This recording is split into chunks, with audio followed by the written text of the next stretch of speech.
2029 ada 1 juta anak asli Papua di usia sekolah yang tidak sekolah. 1 juta? Yes. Astaga. Ini dari Jakarta kirim lembaga terlalu banyak untuk urus orang Papua. Gemuk struktur, miskin fungsi. Wapres, kau datang kemari, kau bicara inti masalah di sini, kau tidak usah jalan putar-putar di luar gitu. Kalau kita tembak-tembak itu, ya, biasanya kan di titik merah tuh ya. Ya. Kayaknya tembakannya masih ada di titik yang lain, belum sampai di sasarannya. Kenapa Kakak Paul begitu tajam mengkritisi kehadiran sawit? Apa memang karena pidato Presiden Prabowo yang sempat menyebut bahwa tanaman sawit ini baik? Baik bagi Pak Presiden Prabowo, tapi tidak baik bagi masyarakat adat Papua, pemilik hak ulayat. Orang Papua itu hidup dengan sagu, bukan sawit. Jangan bawa sawit ke sana, harus tanya pemilik hak ulayat tanah adat, masyarakat adat di sana. Mereka mau tidak ditanam sawit? Kalau tidak, jangan dipaksakan. Saya ini kan pejabat tinggi negara, digaji, dikasih tunjangan, dikasih pelayanan VIP untuk bawa aspirasi daerah. Itu tugas negarawan saya loh. Kalau kita baca di Undang-Undang Otsus itu secara menyeluruh, ditulis di situ tentang hak-hak orang Papua, apa yang harus dikerjakan. Orang Papua punya istilah itu kasih kepala tahan ekor. Gitu. Otsusnya dikasih, undang-undang otonomi khususnya dikasih, spesial otonominya dikasih, tapi peraturan teknis pelaksana di bawah seperti peraturan daerah atau perda, peraturan daerah khusus atau perdasus, peraturan daerah provinsi atau perdasi, itu harus dilaporkan lagi, diregistrasi lagi di Kemendagri.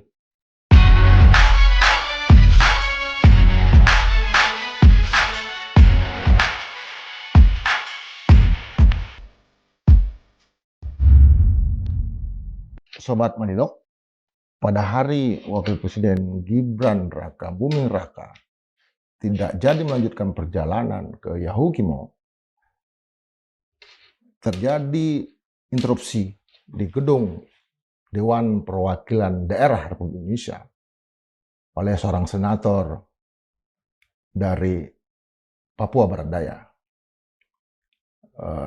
Senator ini berkata, melakukan interupsi bahwa rakyat Papua tidak membutuhkan sawit dan juga secara implisit tambang, termasuk mempertanyakan kehadiran Batalion Teritorial Pembangunan yang sekarang sedang dijalankan di tanah Papua. Senator ini juga mengatakan berdasarkan Undang-Undang Otonomi Khusus Papua, yang dibutuhkan oleh rakyat Papua adalah fasilitas pendidikan dan kesehatan. Suara ini sudah lama tidak kita dengar, tajam, jelas, juga berani. Ketika berbicara tentang Batalion Teritorial Pembangunan, ini adalah membutuhkan keberanian tersendiri. Nah, kita hadirkan senator tersebut yang lahir di kota Sorong, usia di bawah 40 tahun, pendidikan di PPM School of Management, kemudian Universitas Terbuka, juga sedang jebolan dari Universitas Muhammadiyah Sorong. Kakak Paul Vincent Mayor. Iya. Selamat datang. Selamat datang. Kakak. Iya.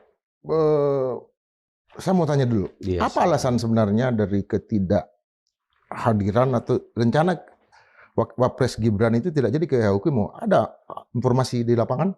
Ya, yang kita dengarkan itu informasi dari Pak Pangdam langsung kan, Pangdam 17 Cendrawasih, waktu konferensi pers didampingi Kapolda dan didampingi Bang Maruli Simanjuntak, Kasat TNI AD. Ya. Tapi kalau informasi lapangan masih simpang siur, gitu, berbeda-beda informasi. Ada yang mengatakan bahwa yang ditembak itu adalah pesawat Hercules, bukan pesawat sipil seperti yang dikatakan oleh Pangdam. Ya harus kita tanya di masyarakat setempat. Kalau kita dengar dari media, kita dengar dari pihak versi pemerintah, versi media, ataupun versi para pengamat ya akan berbeda-beda. Tapi kalau kita dengar langsung dari masyarakat, infonya pasti A1 gitu. Yahukimo kan 20 tahun yang lalu pernah mengalami kelaparan. Ini apa pembangunan di Yahukimo sekarang? Apa yang terjadi? Ya, kalau di Yahukimo itu kan di Provinsi Papua Tengah. Papua Pegunungan, maaf. Iya. Papua Pegunungan. Memang daerah itu jauh dari Jayapura dulu. Ini kan baru mekar-mekar nih sejak 2022 kan. Jauh, dan rentan pelayanannya juga memang harus kita genjot. Hanya kan kembali lagi masalah SDM, sumber daya manusia. Jadi yang harus kita kejar memang SDM. Percuma kita bangun segala sesuatu, tapi masyarakat asli Papua, masyarakat adat Papua, orang non-Papua, peranakan ataupun asli yang tinggal di situ sebagai penduduk Papua, tidak diperhatikan sumber daya manusianya, kesehatannya, itu masalah mendasar. Karena itu dulu dibuat otonomi khusus Papua, Undang-Undang Nomor 21 Tahun 2001, kemudian revisi lagi, revisi kedua, 20 tahun kemudian, ya sama aja. Fokus utamanya mendasar itu kesehatan dan pendidikan. Orang sehat dulu baru belajar. Belajar dulu, pintar, berkualitas, baru bisa membangun.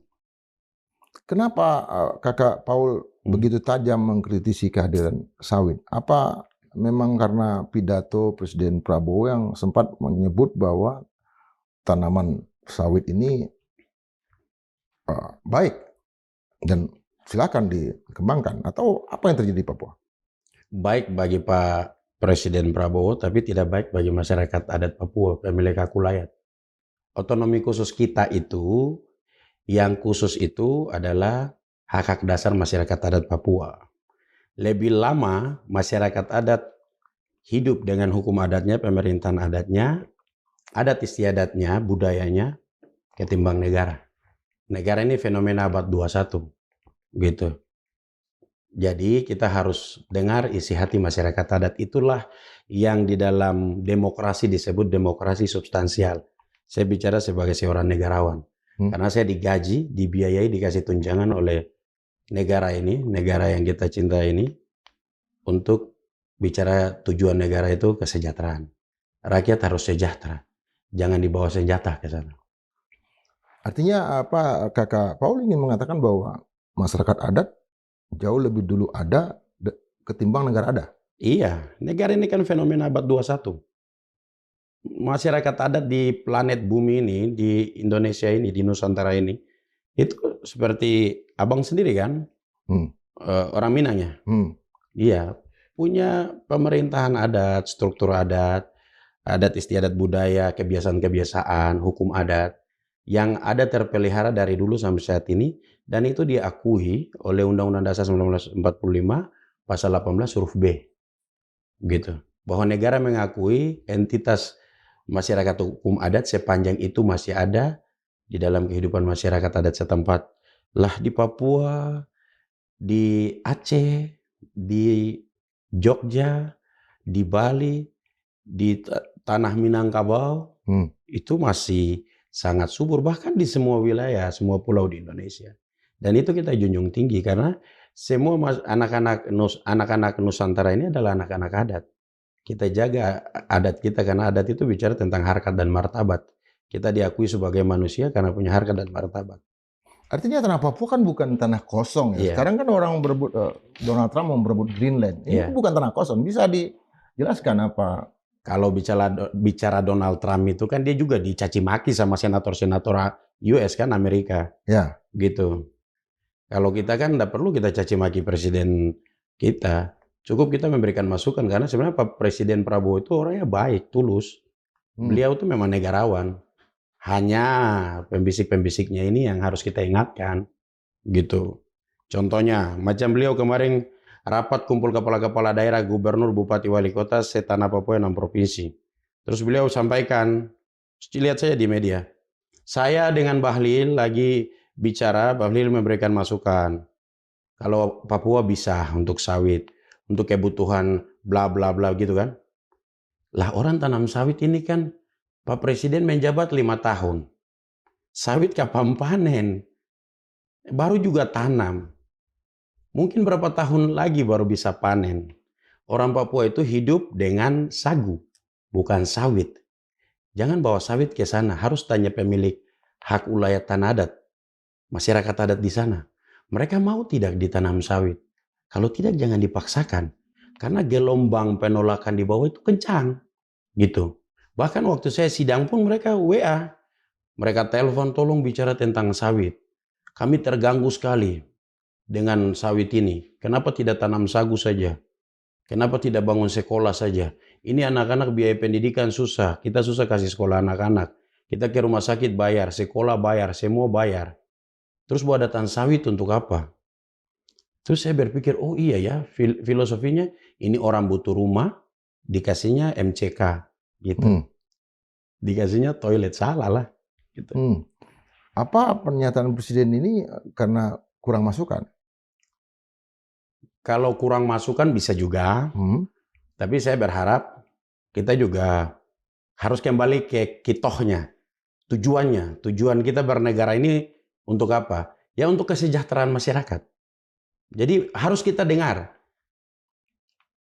isi hati dari masyarakat kita di setiap daerah, bukan saja di Papua. Di Aceh, di Maluku, di NTT, di Sulawesi, di Pulau Jawa ini, Bali, NTB. Mereka maunya apa sih? Jangan semua mau sentralistik dari Jawa diurus ke daerah-daerah.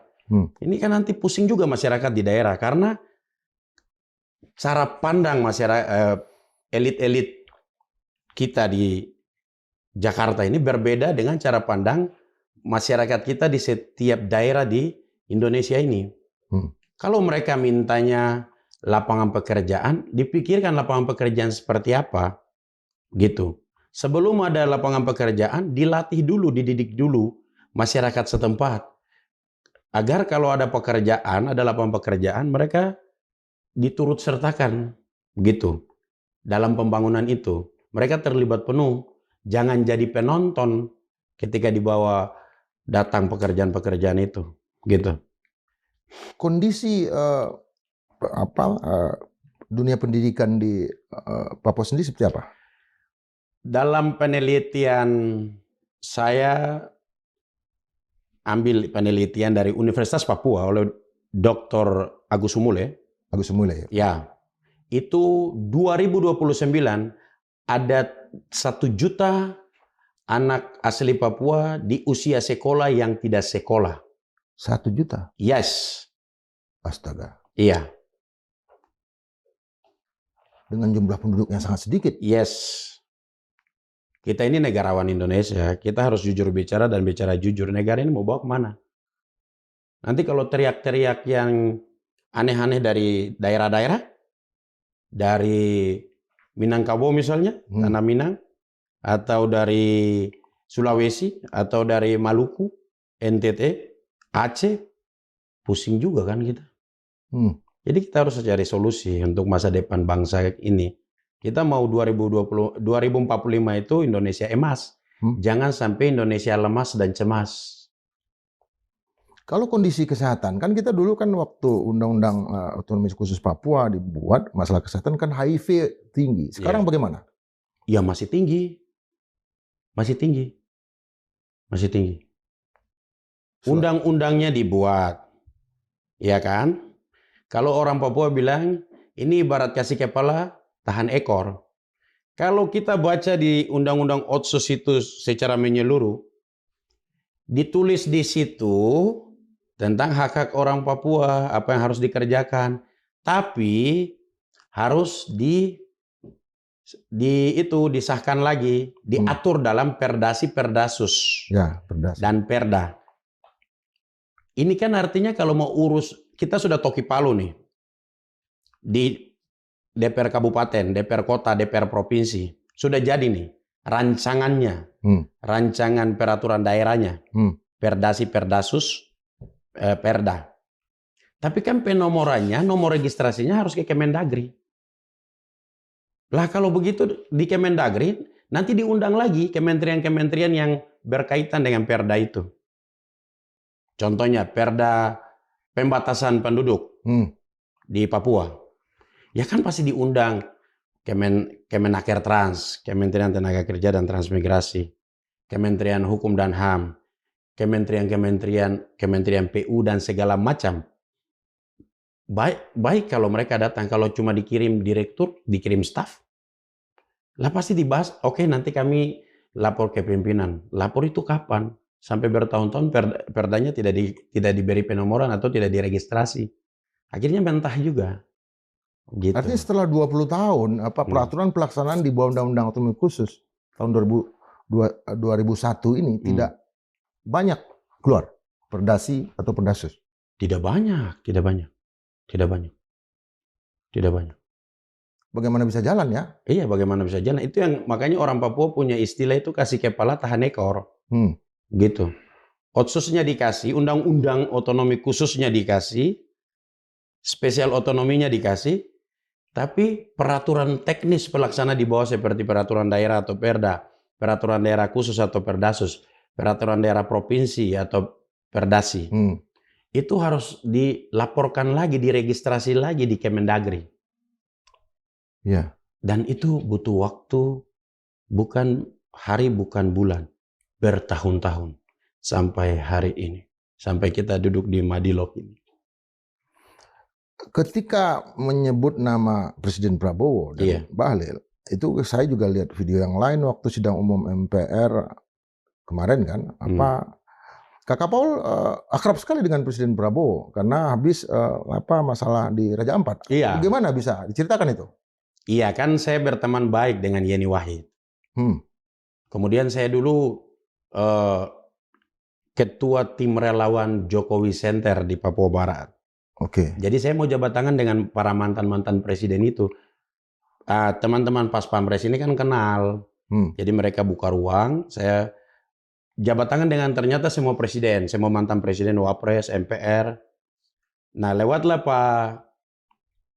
Pak Presiden kita sekarang, Pak Prabowo. Nah, Pak Prabowo pas lihat saya, lalu beliau udah jalan kan, beliau balik lagi, itu kemarin kebijakan saya udah tepat kan? Yang itu cabut IUP itu, oh iya udah tepat saya ngomong, iya makanya saya tanya, udah tepat Pak Presiden, udah tepat. Saya bilang saya ngomong, gitu. Artinya Presiden tahu ya siapa yang mewakili suara rakyat di Papua? Iya, tahu. Ya Presiden pasti tahu lah. Kita di Senayan tidak sampai 1.000 orang yang menjadi legislator di DPD dan di DPR RI dan DPD RI. Jadi pasti tahu. Apa yang terjadi sekarang? Di internal DPD sendiri? Saya dengar ada intervensi dari pimpinan? Tidak. Saya pikir kita itu kan mewakili daerah ya. Pimpinan hanya koordinator untuk mengkoordinir. Tetapi yang kita bawa itu aspirasi daerah. Gitu, kita bukan partai politik seperti teman-teman di sebelah yang harus dengar perintah ketum partai, sekjen, atau ketua fraksi. Itu enaknya di DPD gitu. Kita murni bawa aspirasi rakyat di daerah. Pak kan juga sempat sebut terkait dengan Batalion Teritorial Pembangunan, Wakil Ketua Yoris Rawea. Gimana Pak? Koordinasi atau adakah koordinasi atau bagaimana aspirasinya? Ya, beliau kan dulu tokoh dari tim 100 ya, yang memperjuangkan di waktu reformasi itu, membawa aspirasi rakyat Papua, bertemu dengan Presiden Gus Dur, bapaknya Yeni Wahid kan. Dan sampai setelah itu, ya mereka tim 100 yang memperjuangkan aspirasi rakyat Papua waktu itu. Win-win solutionnya ya otonomi khusus ini, spesial otonomi. Gitu. Jadi artinya beliau tahu betul tentang sejarah perjalanan rakyat Papua untuk mau sederajat dengan masyarakat lain, saudara-saudara mereka di Nusantara. Gitu. Artinya Kakak Paul tidak dianggap mengingatkan kembali atau mengoreksi kebijakan yang sudah ada rapat-rapat yang dilakukan oleh Wakil Ketua dalam ini Bang Yoris. Ya namanya anggota kan kita menyampaikan sesuatu dan akan dipertimbangkan oleh pimpinan kan. Itu biasa, itu hal yang biasa. Apalagi kita di lembaga politik. Apa sasarannya sekarang? Ya sasarannya ya ditinjau kembali. Apa itu? Sawit itu. Rakyat Papua, masyarakat adat Papua itu hidup dengan sagu. Bukan sawit. Takutnya orang Papua ini kan manusia yang paling tulus dan polos di planet bumi ini. Kalau suara mereka yang mereka titipkan di saya bawakan di dalam gedung terhormat itu tidak dijawab, jangan sampai mereka melakukan perlawanan. Selama bertahun-tahun itu tidak ada yang tulus, pure, murni membawa aspirasi rakyat lurus-lurus untuk didengar oleh pemangku kepentingan atau pemimpin bangsa ini. Baru saya.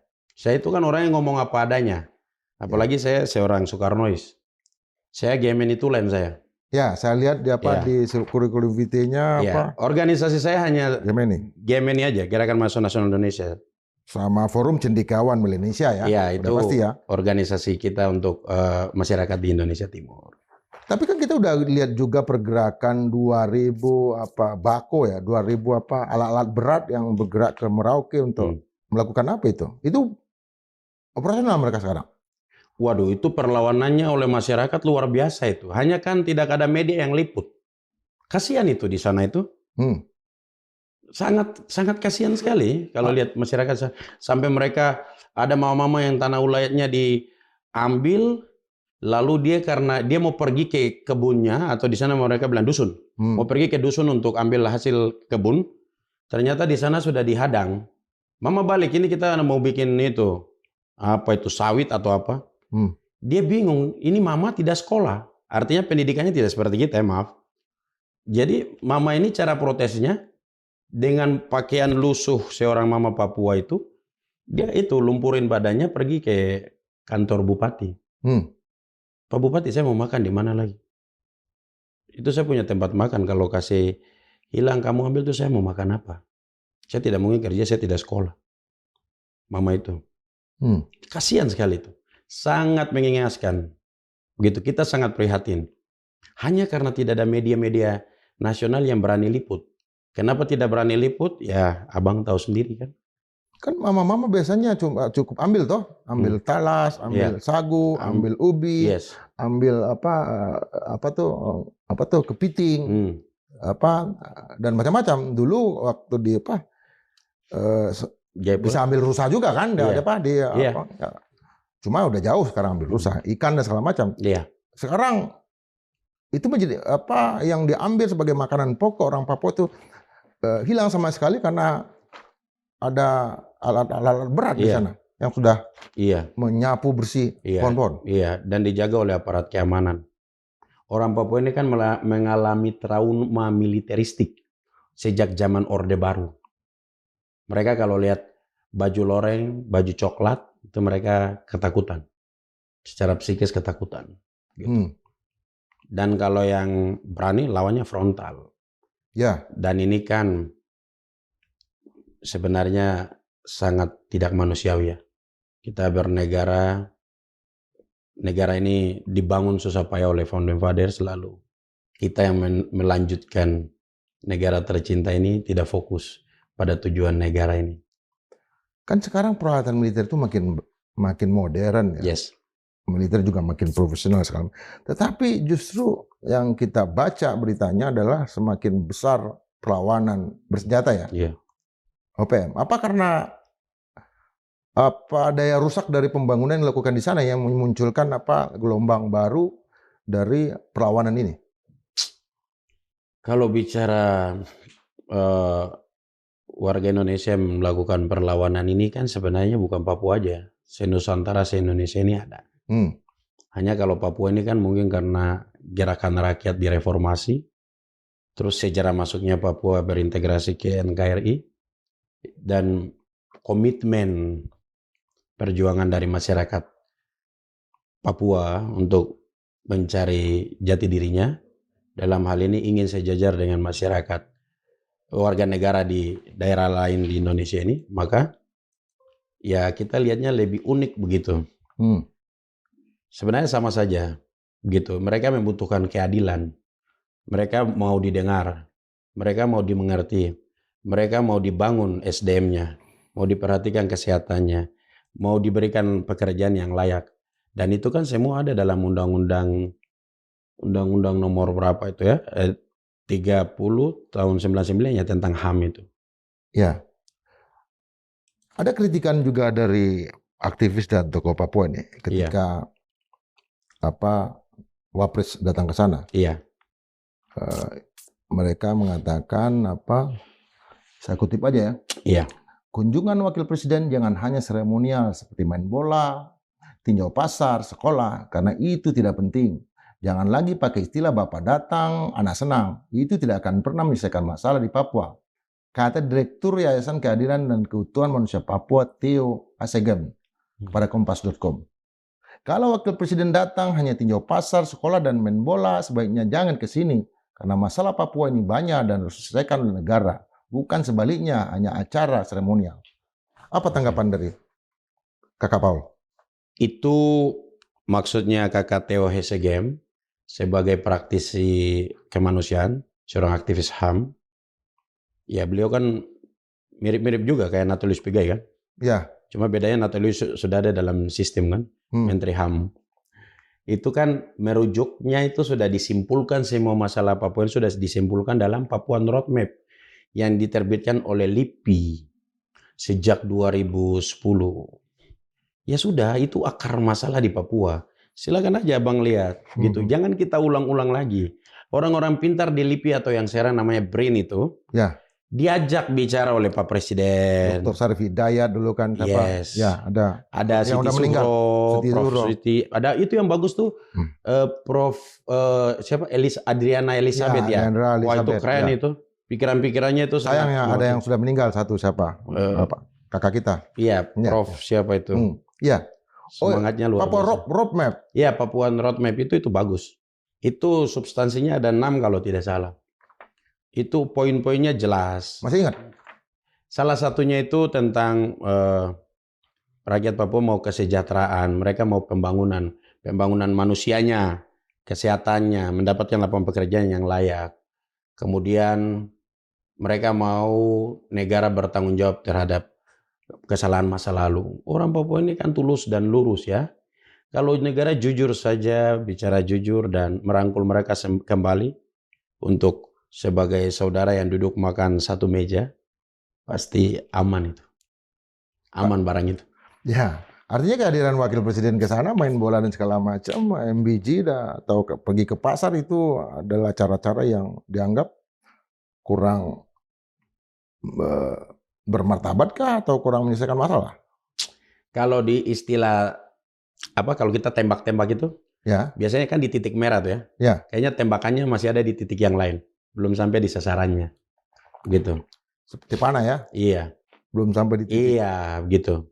Maksudnya Pak Wapres bagus kok. Beliau datang kunjungi. Hanya menurut para tokoh-tokoh Papua itu kan tidak tepat. Maksudnya mereka kalau kita pakai istilah di sana itu, Wapres kok datang kemari, kok bicara inti masalah di sini, kok tidak usah jalan putar-putar di luar, gitu. Gitu maksudnya. Orang Papua ini orang tulus, jadi cukup diajak bicara. Sampai hari ini kan mereka tidak diajak bicara. Kalau dulu sejak reformasi, kan tim 100 diajak bicara oleh Pak Gus Dur. Ya. 20-an tahun kemudian tidak pernah diajak bicara lagi. Harus diajak bicara. Gitu. Pak Presiden Prabowo bisa ajak bicara dengan mereka. Gitu. Karena Pak Presiden Prabowo ini seorang negarawan. Orang yang punya hati tulus dan lurus. Maka beliau orang baik, harus bertemu dengan orang-orang baik dari Papua. Biar negara ini kita bangun baik-baik. Gitu. Salah satunya nanti yang akan dibicarakan itu tadi masalah sawit atau sagu. Iya, semuanya dibicarakan di situ. Ya. Kan tinggal Pak Presiden tanya, kamu masyarakat Papua maunya apa? Gitu. Dan turunkan tim untuk ajak mereka datang itu, tim yang murni. Jadi tim yang kalau Pak Presiden mau tokoh-tokoh siapa yang tepat untuk diajak bicara, itu libatkan LIPI atau BRIN sekarang. Para profesor doktor, intelektual Indonesia yang standar-standar nasional itu, internasional itu, mereka tahu tokoh-tokoh siapa yang harus diundang. Begitu. Jangan libatkan pihak lain untuk undang tokoh-tokoh di sana. Nanti diundang berdasarkan kepentingan. Begitu. Cuma kepentingan politik ya. Yes. Eh, kita tahu bahwa selama ini urusan Papua itu ada di kantor Wapres. Eranya Pak Jokowi ya. Tapi kemudian pelan-pelan itu dikeluarkan pas eranya Pak Prabowo ya. Nah sekarang ada wadah baru, lembaga yang dipimpin oleh kawan saya juga nih, Felix Wanggai. Bagaimana selama ini setelah dilantik? Begini. Ini harus kita bicara jujur dan jujur bicara. Namanya kan Komite Eksekutif Percepatan Pembangunan Otonomi Khusus Papua. Ya. KEP OKP. Sebelumnya yang dibawa Presiden namanya BP3 OKP. Dua-dua ini OKP. Ya itulah mungkin organisasi kepemudaan mungkin. Namanya aja ya. Iya. Oke. Maaf bercanda. Ya, nggak apa-apa. Intinya, ini kan kita sedang pemotongan anggaran, pemangkasan anggaran, efisiensi anggaran. Ini dari Jakarta kirim lembaga terlalu banyak untuk urus orang Papua. Kemarin BP3 OKP, sekarang KEP OKP. Presiden-presiden sebelumnya ada yang dulu dipimpin oleh Maijen Bambang siapa itu? Ya. UP4B lah, apalah. UKP 4 waktu Pak SBY. UP4B. UP4B ya. Nah, ini terlalu ini. Kalau dalam konsep pemerintahan itu kan gemuk struktur, miskin fungsi. Nanti birokrasinya terlalu berbelit-belit. Nanti rumit, sulit untuk membangun Papua. Karena terlalu banyak koordinasi, komunikasi, sinkronisasi, konsultasi, terlalu banyak. Coba minta Pak Presiden, undang Brin, kamu lihat di Papua itu tokoh siapa yang tokoh sentral yang bisa diundang. Karena selama dari tahun 2000 sampai hari ini, saya lihat dulu namanya Lipi, sekarang Brin, mereka tuh lihatnya lurus, karena saya orang akademisi. Ya. Tapi kalau kita libatkan yang lain, pasti dilihat dengan kepentingan yang lain. Ikrar Nusa Bakti kan? Pak Ikrar bagus. Dulu kan kena malaria karena sering ke Papua toh? Iya. Ya. Pak Ikrar sampai hari ini kalau mau makan pasti makan papeda, ikan kuah kuning. Kalau Pak Ikrar soal Papua, kuasai. Pak Ikrar, Profesor Adriana Elizabeth, bagus. Harus diajak bicara. Jangan kita lihat dari sisi yang lain. Kita lihat mereka ini orang-orang yang akademisi Indonesia yang top. Artinya apa keberadaan kantor baru Felix Wanggai ini? Itu gini. Maksudnya Komite Eksekutif Percepatan Pembangunan ini kan membuat anggaran keluar lagi. Ini gemuk struktur, miskin fungsi. Yang ada di dalam stok lama. Yang ada di dalam yang kemarin mau maju. Gubernur lalu nggak jadi maju, kalah. Ada yang nggak jadi maju, ada yang kalah. Gini Bang, kalau mereka aja gitu nanti dengan gubernur yang di daerah gimana? Ya kan? Itu harus kita pikirkan. Yang saya lihat di Facebook mereka kan datang ke daerah, berkoordinasi lagi dengan bupati lagi, dengan gubernur lagi, makan-makan lagi saya lihat. Iya. Apa yang dikerjakan? Nggak tahu. Felix Wanggai harus datang ke sini nih. Iya. Saya juga sudah telepon Felix Wanggai juga belum direspon baik kan. Iya. Sampai ketemu istrinya juga waktu peluncuran bukunya. Juga saya apresiasi bukunya bagus. Tapi yang saya butuh Pak Felix harus duduk bicara dengan kita.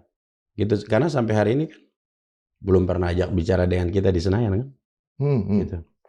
Oh belum sampai juga melakukan koordinasi. Dulu kan di DPD itu kan ada khusus Pokja kan? Ya, Kaukus Papua ya. Sekarang masih ada? Sekarang tuh yang ada tuh namanya apa itu MPR for Papua. Cuman kita jarang ketemu karena mungkin semua punya kesibukan masing-masing ya. Atau nggak ada juga elit seperti presiden ingin ketemu, wapres ingin ketemu Kaukus ini ya? Itu juga yang terjadi. Saya juga kurang tahu karena saya kurang aktif juga. Kurang aktif di situ. Artinya kalau Felix Wanggai datang ke DPD dia akan mendatangi apa? PAH kah?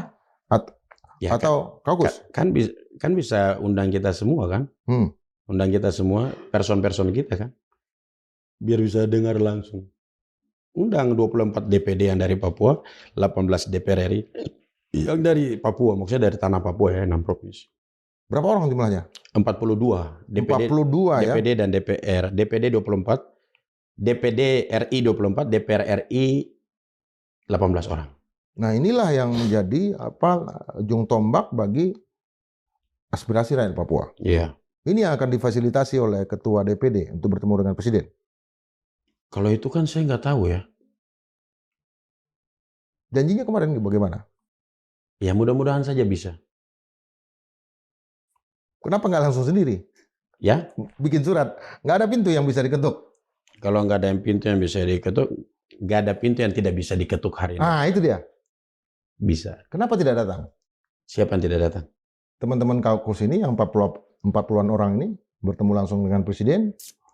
Ya kita belum pernah bicarakan itu karena yang tadi saya bilang kita masing-masing sibuk kan. Sibuk dengan pekerjaan masing-masing. Ya tapi kan masalah ini kan terus berlanjut di Papua ya. Iya. Seandainya kalau saya yang ketua kaukus pasti sudah ketemu. Sudah ketemu dari awal-awal. Ini kita kan penyambung lidah rakyat Papua. Kita bawa perjuangkan dari sisi parpol, dari sisi independen kan. Seperti DPD kan. Kalau saya yang ketua kaukusnya. Tapi kan faktanya saya cuma anggota saja. Saya kasih satu suara. Iya. Boleh berdua lah. Saya yang kasih satu suara dari luar. Untuk Kakak Paul, untuk pimpin itu kaukus. Karena memang harus ada suara yang lebih bagus. Sekarang apa harapannya?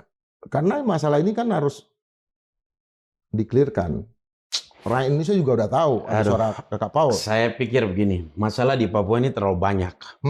Terus kalau kepala-kepala daerah, gubernur, bupati, wali kota, di 40-an kabupaten kota dan 6 provinsi itu datang ke Jakarta, bertemu untuk berkoordinasi dengan kami di DPD RI dan DPR RI, kemudian dengan lintas sektoral atau lintas kementerian, itu sulitnya minta ampun.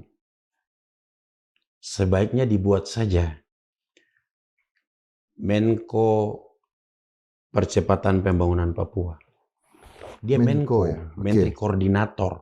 Dia mengkoordinasikan beberapa kementerian yang punya program-program untuk pembangunan ke Papua. Karena itu kan percepatan pembangunan. Jangan bikin komite lah, badan pengarah lah. Kewenangannya di bawah. Padahal kasihan orang-orang itu orang hebat menurut saya yang ada di situ. Cuman akan ada konflik kepentingan, konflik of interest seperti yang tadi saya sampaikan. Bahwa ada yang mantan pernah maju kepala daerah, mau maju lah, lalu tidak dapat.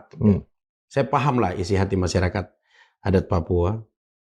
Jadi dibutuhkan lembaga setingkat Menko ya? Iya, harus setingkat menteri dong. Bukan hanya simbolis seperti wakil menteri dalam negeri. Nggak bisa kan wakil. Yang kemarin mendampingin Wapres Gibran kan? Ya itu kan wakil. Wapres datang, terus Wamen datang. Ya sama saja. Kurang menggigit gitu. Menko ini di Menko tersendiri atau di bawah Menko Polhukam? Di bawah Menko Polhukam. Atau di bawah Menko? Kalau di bawah Menko Polhukam ya nggak mungkin ada Menko, pasti Menteri Teknis. Oke. Maksudnya apa? Menko tersendiri ya untuk urusan Papua? Iya. Dan Aceh ya? Iya, berarti kita harus bikin Menko Otsus. Supaya Papua, Aceh, dengan Jogja, DKI Jakarta. Ini kan 4. Maksudnya Papua ada 6 provinsi. Di luar Papua ada DKI Jakarta, Aceh, Jogja. Berarti ada 9 kan? 9 wilayah Otsus. Kita bisa bikin Menko-nya sendiri kan? Belum IKN ya? Iya, Menko Percepatan Pembangunan Otsus. Nanti di bawah ada khusus Menteri urusan Papua, Menteri urusan Aceh, urusan Jogja, DKI Jakarta, atau dapat disesuaikan dengan kebutuhan pembangunan nawacita yang didorong, yang di visi misinya Pak Presiden Prabowo. Astacita, sorry. Nawacita termasuk IKN ya? Bisa dibawa ke Menko ini ya? Itu saya kira pikiran yang bagus itu. Iya. Artinya apa? Sebagai negarawan kita harus pikir tentang kesejahteraan rakyat kita di daerah. Bukan kesejahteraan kepentingan kita di Jakarta. Asik. Kena itu barang. Bahasa itu yang saya tunggu. Itu barang apa? Jangan tidak ada di Papua segala macam gitu. Sampai sejauh ini tentu kita berharap bahwa suara kakak ini makin membesar. Apa yang kakak mau lakukan habis ini? Ya Pak Presiden harus ajak bicara kita lah, undang kita bicara. Karena kita ini kan bicara jujur dan jujur bicara apa adanya. Begitu. Pak Presiden harus dengar suara-suara tulus dari Papua. Karena Pak Presiden orangnya tulus. Saya ngobrol dengan beliau, oh ini orang baik ini sebenarnya ini. Pak Presiden ini negarawan. Beliau berpikir tentang nasib bangsa ini. Seperti MBG. Orang melihat dari sisi politik, tapi sebenarnya kan isi hati beliau sebagai bapak bangsa, pemimpin tertinggi di negara ini, untuk mau melihat kesejahteraan generasi ini, generasi baru bangsa Indonesia ini harus diberikan makanan bergizi yang baik dan sehat. Cuman itu lagi, turunannya ke bawah itu loh. Harus diatur, birokrasinya jangan berbelit-belit. Ya itu dia. Sama pertanyaan kita, kemana mau diarahkan aspirasi yang muncul dari Papua ini? Apa nggak ada kemarahan dari kakak? Untuk apa? Ya untuk masalah penderitaan rakyat Papua ini. Maksud yang baik harus disampaikan dengan cara-cara yang baik. Karena menurut saya Pak Presiden orang baik. Beliau akan berpikir baik tentang Papua ke depan harus lebih baik. Dan harus berani. Apanya yang berani? Ya seperti ucapan kemarin kan berani. Kakak harus lebih berani lagi kan untuk bukan soal berani tidak berani, Bang. Ya. Lah saya ini kan pejabat tinggi negara. Digaji, dikasih tunjangan, dikasih pelayanan VIP untuk bawa aspirasi daerah. Itu tugas negarawan saya loh. Jadi bukan soal berani tidak berani, like and dislike, tidak. Oke. Itu memang tugas luhur. Kita disumpah loh pakai kitab suci waktu dilantik. Jadi kan kita kan orang beragama semua. Nanti Tuhan Yesus marah. Iya. Iya, kalau kita tidak bicara jujur. Apalagi bagi seorang yang namanya ada mayornya, itu dari mana itu mayor itu? Mayor itu kan marga. Marga? Iya. Dari Raja Ampat?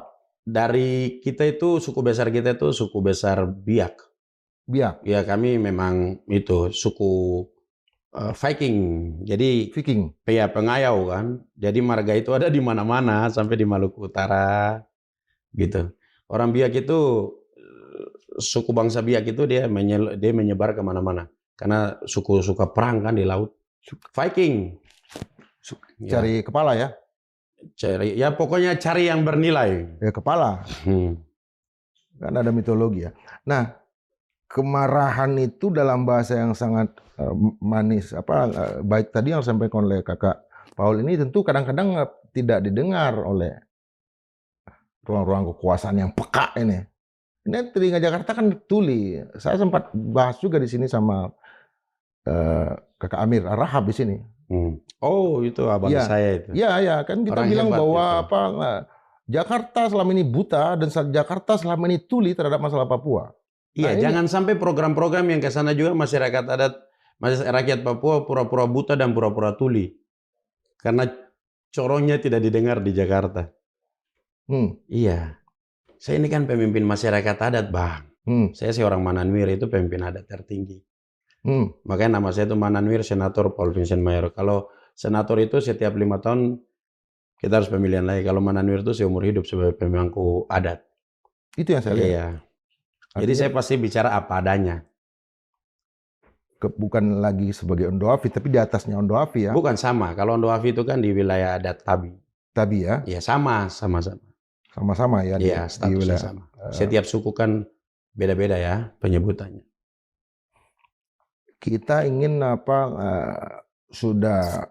Saya masih yakin dan percaya dengan sungguh dan pasti bahwa Pak Presiden Prabowo pasti mendengar aspirasi luhur dan tulus yang saya bawa dari Papua. Beliau orang baik, saya orang baik. Kita mau membangun negara ini dengan baik-baik untuk tujuan kesejahteraan. Pasti juga ketemu. Maksudnya pasti juga terjawab ini aspirasi ini. Kesempatan secara formal bertemu presiden kan cuma 17 Agustus. Iya. 1 Juni mungkin. Ada nggak dalam waktu dekat? Ya nanti kita lihat. Pak Presiden kan, semua kembali ke Pak Presiden. Kalau Pak Presiden kontak Bang Dasko misalnya, atau kontak siapa untuk undang saya, ya saya siap. Kan kita kan mitra. Beliau pemimpin eksekutif, kita legislatif, kita sama-sama dipilih rakyat. Tugas beliau di eksekutif, tugas saya di legislatif. Tugas saya untuk menyuarakan, memperjuangkan aspirasi rakyat, tugas beliau untuk mengeksekusi. Tujuannya yaitu untuk kesejahteraan rakyat. Itu kan tujuan negara. Sebagai negarawan saya tetap bicara terus sebagai negarawan Indonesia. Kakak Paul yakin ya suara Kakak Paul ini akan didengar oleh Presiden Ya, dalam waktu dekat? kasus tambang nikel Raja Ampat tahu kan Bang? Gimana lantangnya saya sampai Facebook saya diblokir sampai hari ini kan? Oh, Iya, jadi saya udah tidak main Facebook. Jadi minta maaf saja kalau ada yang kontak di Facebook saya udah nggak punya. Kakak sekarang main apa? Main hati. Bukan, di TikTok ada kan? Ada di TikTok. TikTok ada, Instagram? Instagram ada. Twitter? Nggak ada. Facebook yang hilang ya? Iya. Padahal kan biasanya itu yang Orang di Indonesia Timur tuh lebih banyak di Facebook. Kan? Ya, kenapa nggak bikin lagi? Udah malas saya. Nanti dibikin lagi, diblokir lagi, dibikin. Saya coba buat diblokir lagi. Oh, Ya udah, terima kasih aja untuk Max Suberger sudah bikin Facebook. diblokir terus. Nanti kita sampaikan sama Kom DJ nih. Kakak Paul jangan diblokir ya, nanti kita yang marah semua. Apa pesan terakhir nih, Pak? Silakan sampaikan ke sini. Kakak mau bicara apa? Iya, pesan saya untuk Pak Presiden Prabowo, seorang negarawan sejati, kita sebagai sesama anak bangsa harus dengar isi hati dan jeritan rakyat kita di semua daerah di Indonesia, termasuk di Papua. Itu kunci untuk membangun Indonesia emas di 2045. Terima kasih. Masa ya, Sobat Madilog, kita tahu bahwa Papua ini adalah kalau Aceh itu daerah modal. Papua juga sebetulnya daerah modal ya, karena dengan adanya Papua, dengan adanya Melanesia, maka Indonesia sebetulnya sedang dipandang mampukah untuk melakukan pemberdayaan, pengayaan terhadap satu entitas etnis yang memang berbeda. Dulu ada 400 suku di Papua, sekarang sudah kurang sama sekali. Ada lebih dari 400 juga bahasa ya, karena satu sungai dengan sungai di depan itu beda bahasa. Tahun 75 dulu ada operasi Koteka. Dan yaitu orang Papua diminta untuk yang tidak pakai baju dikasih baju. Tapi apa yang ditemukan oleh Profesor Dr. Kuncharaningrat? Kudis masuk ke orang Papua. Kenapa? Karena dikasih baju tapi tidak dikasih sabun. Operasi Koteka 75 itu menunjukkan betapa pola pembangunan yang dilakukan oleh Jakarta, oleh Indonesia, yang disamakan antara satu daerah dengan daerah yang lain, ternyata di Papua berdampak sangat besar, yaitu masyarakat justru mendapatkan penyakit gitu. Nah, pola-pola pembangunan yang sama ini juga yang kita lihat sekarang, padahal Papua sudah punya otonomi khusus. Tapi di samping apa yang kita lihat tadi, kehadiran seorang Kakak Paul ini adalah suara jernih, dan saya tetap mengatakan suara jernih dan berani gitu. Karena ketika Kakak Paul bicara, maka yang lain akan banyak bicara, termasuk nanti teman-teman di BRIN ya. Nanti kita akan sampaikan apakah mereka akan berani bicara di sini Papua yang sebenarnya mau kita bangun itu seperti apa. Tetap berpikir merdeka 100%. Sampai jumpa. Terima kasih. Terima kasih, Abang.